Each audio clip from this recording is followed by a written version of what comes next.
This is a large construction site porta potty review. They're developing some land out here for a new home subdivision, a lot of heavy equipment. And there are 4 porta potties here. They even have one that is a women's porta potty. Very busy place. We're going to see if we can at least go into one of these and give these a quick review. Let's go into this one. It's Forever Clean porta potty.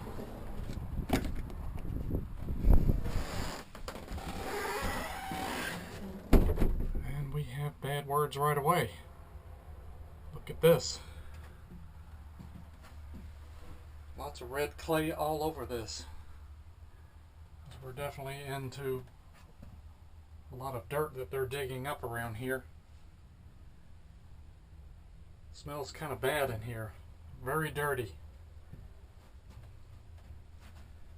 No soap dispenser. You can see all dust blowing everywhere. Here's the toilet. Not all that great.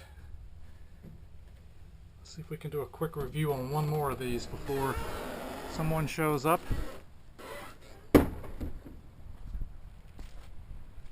What the heck? Let's go into the women's. Do a quick review here. A padlock.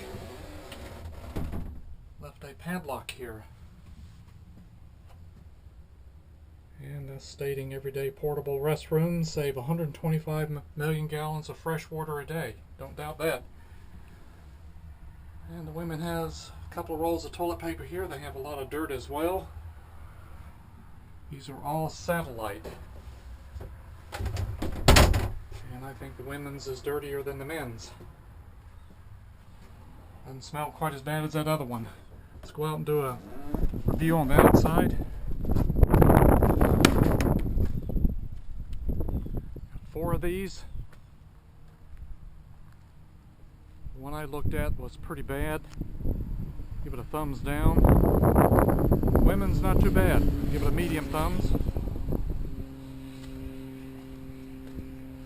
Here's the back of these. All sitting on this giant gravel rocks. And these are located at this construction site here, just outside of Durham, North Carolina, developing a new home subdivision.